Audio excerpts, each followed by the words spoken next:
How do you write a great scene? How do you write a great, writing a great scene is one of the strangely hardest things you can do. I think the writing piece of all the stuff we have to do in filmmaking is the hardest part. Because that's where it all begins. That's the foundation that your entire house is built on. And when you're building this house, the easiest thing to do is you get your house done and you're looking at it and you're like, something looks off. It doesn't look level. And you'll get notes, and the notes will come back and say, yeah, it's probably because your house is red.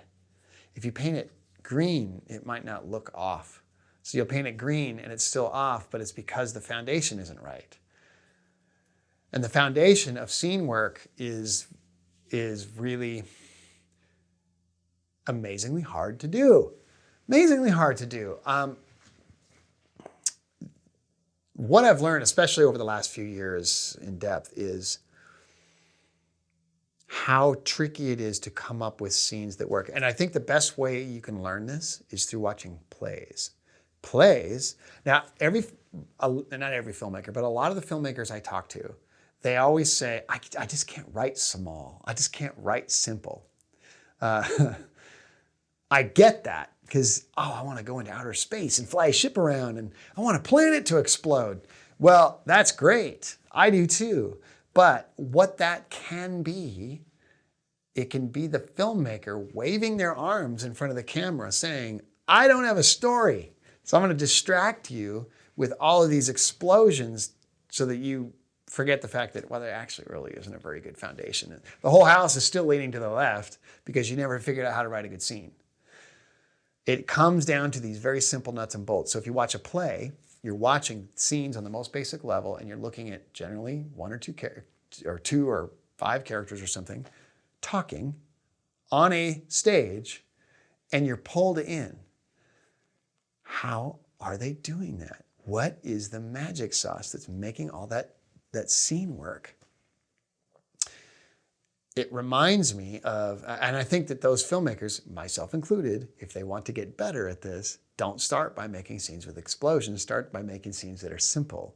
Two people in one room. I had a friend of mine that used to teach like a summer camp for drummers, like work in a musician's camp. He was a drummer. He would teach all the drummer kids. And he said the first thing he would always do on day one is all the kids would come in with all their drum sets. And they would set up these elaborate, multiple toms and snares and these big giant sets. He would let them get all set up and then he'd go, okay, I want you to take apart your drum sets and only give yourself one kick, one snare, and one cymbal. And the kids panicked because suddenly all their tools were taken from them.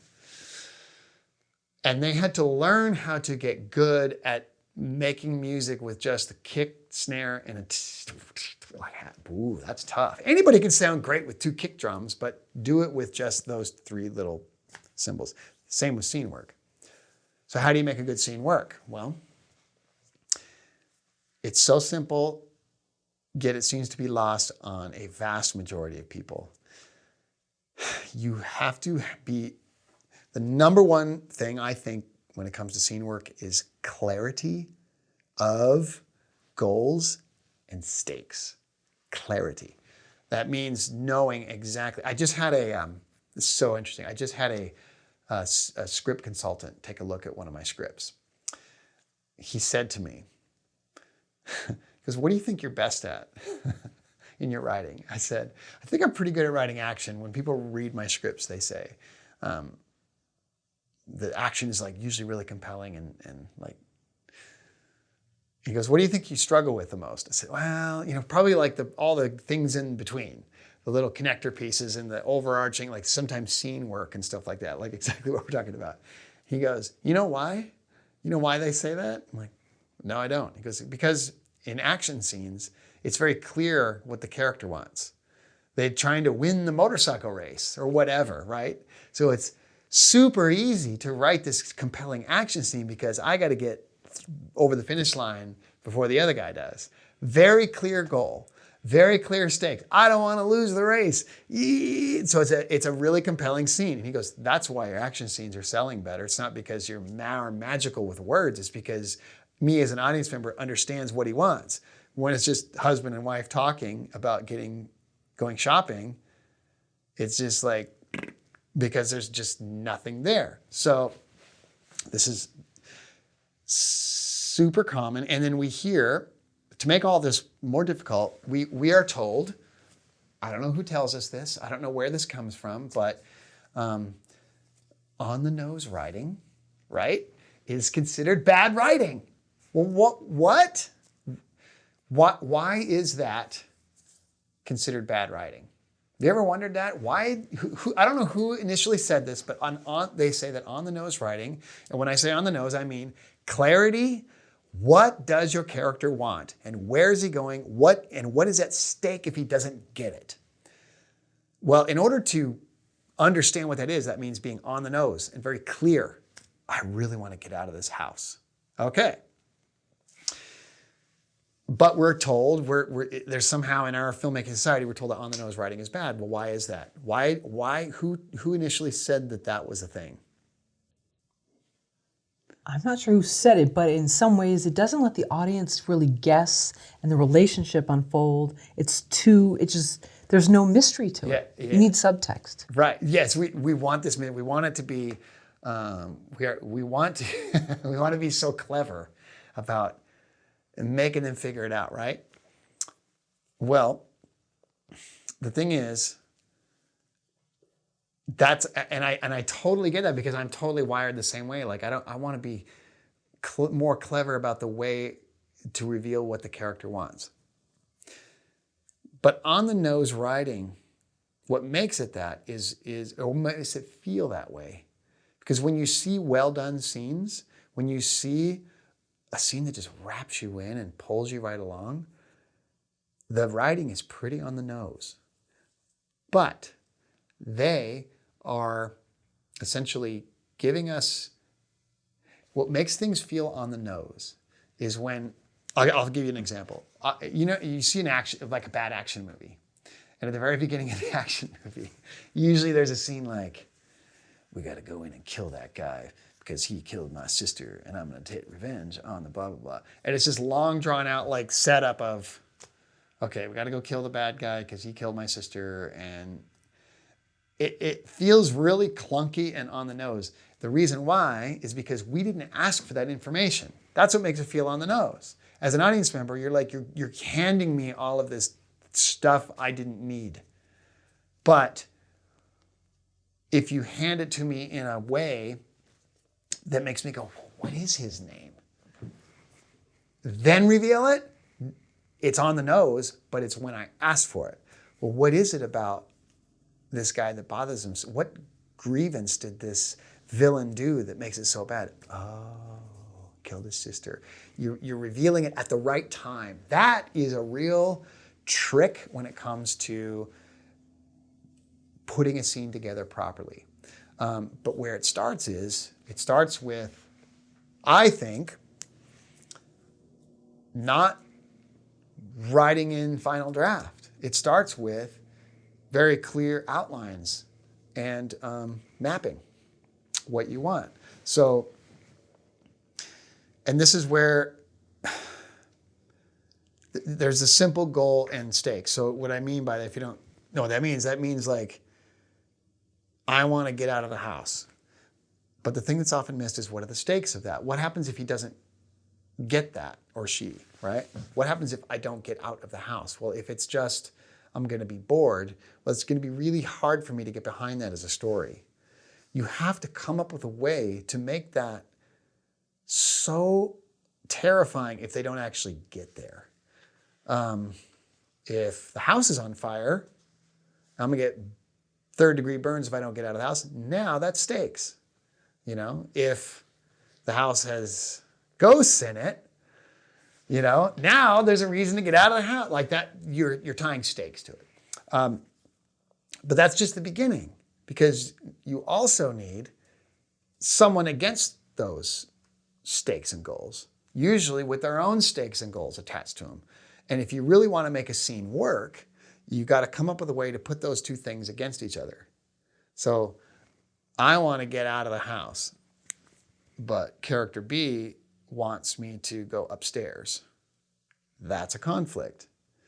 And if me going upstairs means, I'm thinking off the cuff here, but like if I want to get out of the house because, I don't know why I'm going so dark with this, but if there's a demon that's trying to take my soul, right? So, okay, let's just say that's the story. There's a demon that wants to take my soul and and I got to get out of the house. Well, that's huge stakes. Oh my gosh. Character B walks in and says, I need you to go upstairs. Okay, so now for me, like that's a huge stake. Oh, there's no way I'm doing that.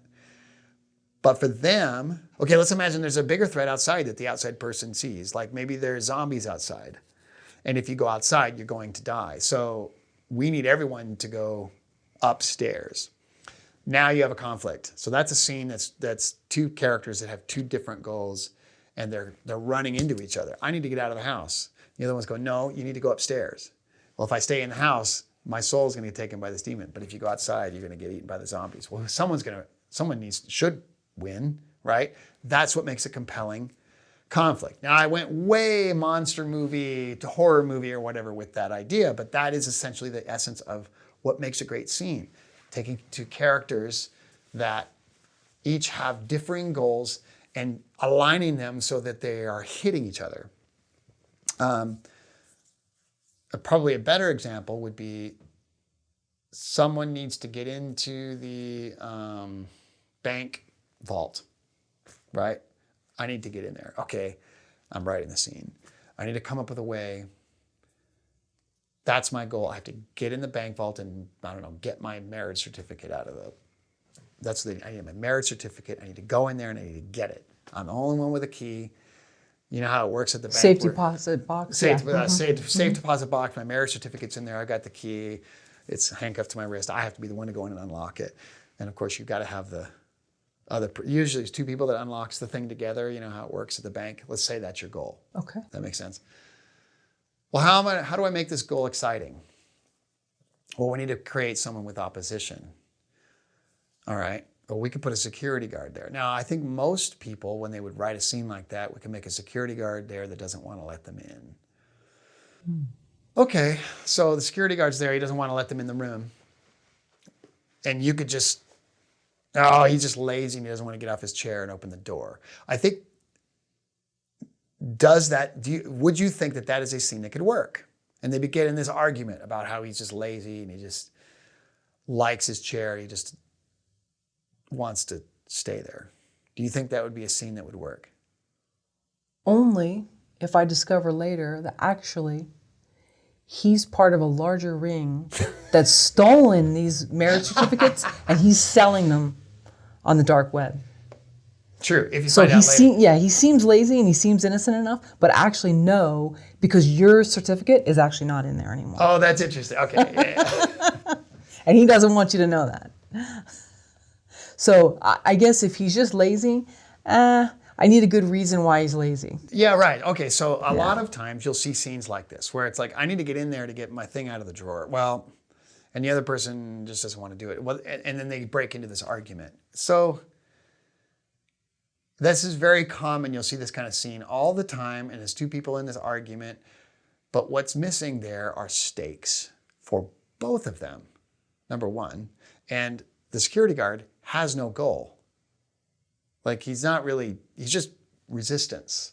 He's not an antagonist necessarily. So what that's doing is it's diffusing your scene. It's going to help drag it down. Instead, what you could do is you could make a scenario where the security guard has an extremely jealous wife who thinks he's cheating on her. And she thinks, he's supposed to stay at his desk and just like let people into the room. He tells her over and over, I got to go in there and unlock both doors. No, I swear, when all the pretty girls show up, you go inside and you go in there with them because you want to flirt. And you go in there with one more girl and I'm going to leave you. And I'm going to sit here in the lobby and watch and make sure that you don't. Now you got a conflict. He's sitting there going, I can't let you in there. I can't do it, or my wife is going to leave me. And the other character is now getting in. Now you have two characters with two separate goals that are slamming into each other. This is very, very, it sounds so simple to do, but this is where it's important to like really outline and put on I like putting it on a big whiteboard, your directions that your characters are going, and make them go into each other. And then, more importantly, attach stakes to each one of them. If I don't get into that safe deposit box to get the whatever marriage certificate, and if I don't get that, I can't prove that I'll lose my inheritance if I can't show that whatever.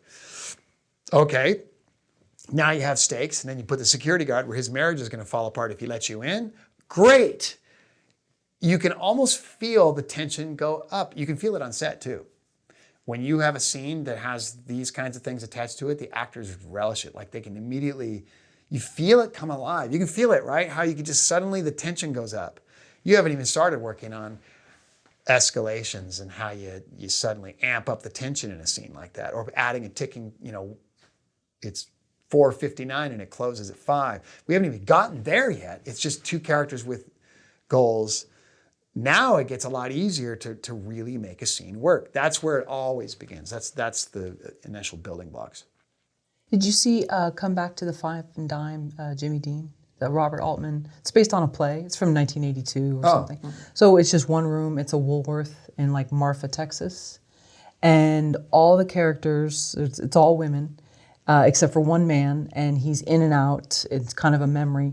And just the subtleties, that it's not on the nose, but you learn about the characters, then you learn about their petty gripes and jealousies with one another, you learn about the small town gossip. All of it is slowly revealed until the real story finally comes out. But it's so excellent, and you're just there, riveted, and it's one location. Just this Woolworth, yeah. Writing scenes in one location is, especially simple ones, with just character-driven, with no fancy tricks, it is the most challenging thing. But I do believe that that's where all scenes should begin, no matter if they're in space or some sci-fi time travel epic or not, because that's a foundation, right? Now, if you never go into outer space or back in time and you stay in the room with the Woolworths, you don't have any way to wave your hands around to distract the audience that you have nothing. Does that make sense? So I think that if you really want to create more complex sci-fi stories, you need to really get really good at writing those simple. Start writing scenes with two characters. Each of them has something that they want. Only one of them can win. Both of them can lose. Write a scene like that that's a page turner, and you're going to be amazing at writing the big space opera. It's hard to do, but that's so. If you want to make it as a screenwriter, you have to master that.